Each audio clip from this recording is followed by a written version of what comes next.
एक सामान्य व्यक्ति की बेटी और एक राजा की पुत्री, ये दोनों आपस में सखी थी एक दूसरे के साथ। तो वो दोनों बालिका, एक जमींदार की बेटी और एक राजा की कन्या, खेल रहे थे। उसी समय जमींदार के घर एक महापुरुष आए चातुर्मास के लिए।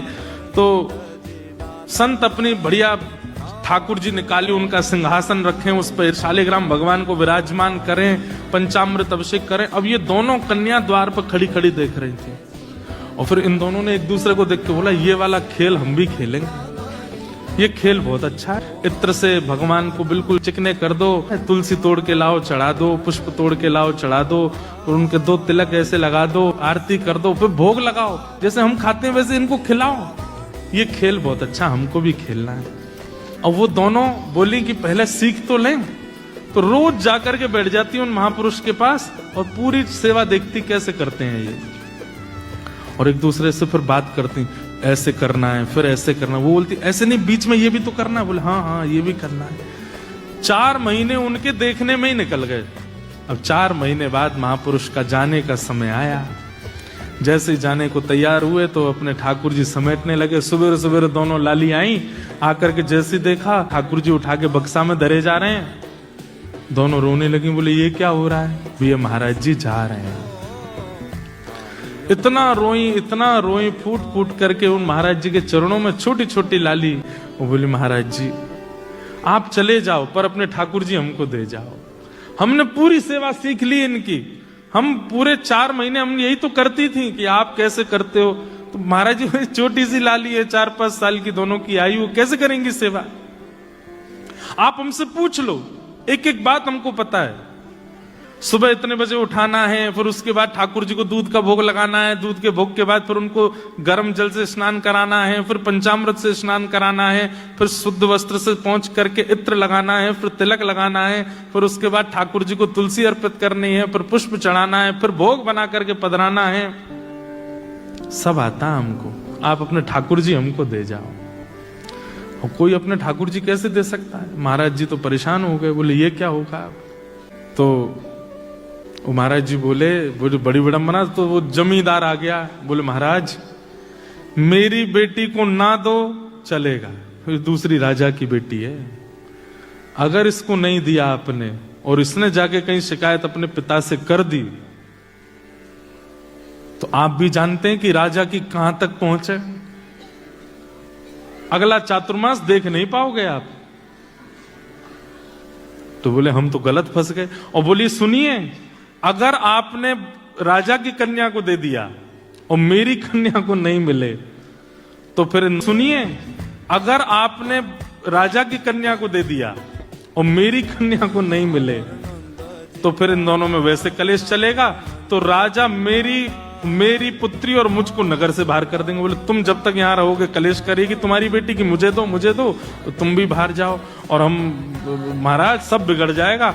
ठाकुर जी तो फिर आ जाएंगे जीवन में, इनको दे जाओ हमारी बेटियों को। संत बोले ये कोई ऐसे खिलौना है, ये दे जाओ? मैं कैसे 50 साल से सेवा कर रहा हूं मैं इनकी, ऐसे कैसे दे जाऊंगा? तो बोले आप ही सोच लो फिर क्या करना है। तो संत बाहर से शालिग्राम जी जैसे दिखने वाले 2 पत्थर ले आए और पत्थर ला करके वो पत्थर रख दिए सिंहासन पर और अपने ठाकुर जी उठा के धर दिए नीचे सामान्य सी चौकी पर। दोनों कन्याओं को बुलाया, बोले इधर आओ। कन्या आई, बोले अच्छा देखो ठाकुर जी कहाँ हैं? बोले ऊपर बैठे हैं। और बोले नीचे वाले? बोले हाँ ये भी ठाकुर जी। बोले नहीं, ऊपर वाले जो हैं वो ठाकुर जी हैं, नीचे वाले जो हैं ये सेवक हैं। अब बताओ तुमको सेवक चाहिए कि ठाकुर जी चाहिए? दोनों कन्या बोली नहीं हमको ठाकुर जी चाहिए, सेवक नहीं चाहिए। तो महात्मा बोले ठीक है, तो सेवक मैं ले जाऊं? बोले हाँ आप ले जाओ। सेवक असली ठाकुर जी थे। तो सामान्य से पत्थर दोनों कन्याओं को दे दिए। कन्या बोली इनका नाम क्या है ठाकुर जी का? महाराज जी बोल गए सिलपिल्ले भगवान। तो सिलपिल्ले भगवान। अब आप सोचना, ना कोई संप्रदाय है, ना कोई पद्धति है, ना कोई नियम है, ना किसी भी प्रकार का क्रम है, ना भगवान असली के हैं, केवल सामान्य गली का पत्थर है। नामकरण गुरु जी कर गए। अब वो जो बेटी थी जमींदार की वो अपने घर में सेवा करती और जो राजा कन्या थी वो अपने राजभवन में सेवा करती, और दोनों जब मिलते तो अपने अपने सिलपिल्ले भगवान की बात करते। आज तेने क्या किया? आज मैंने खीर का भोग लगाया, आज मैंने गुड़ का भोग लगाया, आज मैंने ये किया, आज मैंने वो किया। और दोनों बड़ी प्रसन्न। जो जमींदार था उसका छोटा भाई, वो उससे बहुत बैर मानता था अपने बड़े भाई से। पैसे देकर के चोरों को बुलाया और कहा इसका पूरे घर का सब सामान चोरी करके और ले जाओ, और पीछे से मेरे घर में धर देना। लोगों को तो यही पता चलेगा चोरों ने चोरी की, ये थोड़ी पता चलेगा मैंने करवाया। चोर गए, आधी रात में पूरा घर चोरी कर लिया, उसमें सिलपिल्ले भगवान और ले गए जमींदार की बेटी के। और सुबह उठते ही पूरा घर तो रोवे कि हमारे चांदी के बर्तन चले गए, हमारे सोने चले गए, हमारे आभूषण चले गए, ये चले गए। और वो कन्या रो मेरे भगवान सिलपिल्ले चले गए, मेरे सिलपिल्ले कहाँ चले गए? उन्होंने कुछ खाया नहीं होगा, सुबह से भूखे बैठे होंगे बेचारे। सुबह उठते ही दूध पीते हैं, नहीं पिलाऊं तो रोते हैं, कहाँ चले गए होंगे? पिताजी मेरे सिलपिल्ले भगवान लाओ, मेरे सिलपिल्ले भगवान लाओ। गए ये चले गए। और वो कन्या रो मेरे भगवान सिलपिल्ले चले गए, मेरे सिलपिल्ले कहाँ चले गए? उन्होंने कुछ खाया नहीं होगा, सुबह से भूखे बैठे होंगे बेचारे। सुबह उठते ही दूध पीते हैं, नहीं पिलाऊं तो रोते हैं, कहाँ चले गए होंगे? पिताजी मेरे सिलपिल्ले भगवान लाओ, मेरे सिलपिल्ले भगवान लाओ। पिताजी बोले यहाँ पूरा घर लुट गया, तेरे को वो पत्थर की पड़ी है? बोले पिताजी पत्थर नहीं है मेरे भगवान, मेरे भगवान सिलपिल्ले हैं। वो खाते हैं, मैं खिलाती हूं उनको, उन मेरे साथ बैठते हैं, बात करते हैं मेरे से। बंधुओं, परिवार का जो विरह था वो तो 2-3 दिन में कम सा हो गया, लेकिन उस कन्या का नहीं हुआ। वो तो रो रो करके बेहाल, भोजन पानी छोड़ दिया, रोने लगी। बोले मैं प्राण त्याग दूंगी मेरे अगर परमात्मा नहीं आए तो पिता ने कहा देख, ये सब किया धरा तेरे चाचा का है, और हम सब जानते हैं कि सारा धन उसने अपने घर में धर रखा है।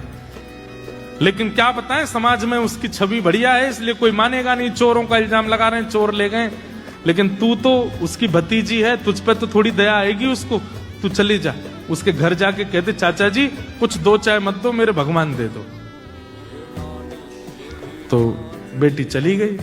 चाचा जी हमें पता है चोरी आपने करवाई हमारे घर में। ये सुनते ही चाचा तो बरसने लगा, तुझे किसने कहा मैंने चोरी करवाई है? बोले मैं आपको दोष देने नहीं आई हूं, मेरे सिलपिल्ले भगवान भीतर है, उनको दे दो, बाकी कुछ दो चाहे मत दो। तो चाचा ने सोचा अगर मैंने सिलपिल्ले दे दिए तो प्रमाणित हो जाएगा ना कि चोरी मैंने ही करवाई है, ऐसे कैसे दे दूं?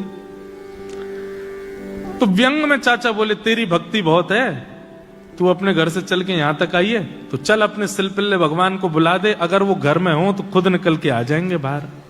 इतना तो कर ही सकते हैं। उस कन्या ने आर्त भाव से नेत्रों में अश्रु भराए और दोनों भुजा खड़े करके, हे मेरे सिलपिल्ले नाथ, यदि मैंने भाव से आपकी सेवा की हो, यदि मैंने आपसे बहुत प्रेम किया हो, यदि आपकी सेवा में कोई चूक ना की हो, तो आप चल करके बाहर आ जाओ। इतना कहते ही वो सामान्य सा पत्थर हवा में तैरता हुआ आया और आकर के उस कन्या के हृदय से आकर के लग गया। देखते रह गए और सिलपिल्ले भगवान आकर के उस कन्या के हृदय से चिपक गए। वो चाचा ने जब देखे कि अपने आप भीतर से पत्थर उड़ करके आया और आके हृदय से लग गया, वो तो तुरंत नतमस्तक हो गया। बोले कि जिस घर में ऐसी भक्त कन्या है उस घर से मैं विद्रोह मानूं? सारा धन लेकर के गए, अपने भैया को अर्पित कर दिया और भैया को जाके बताई बात।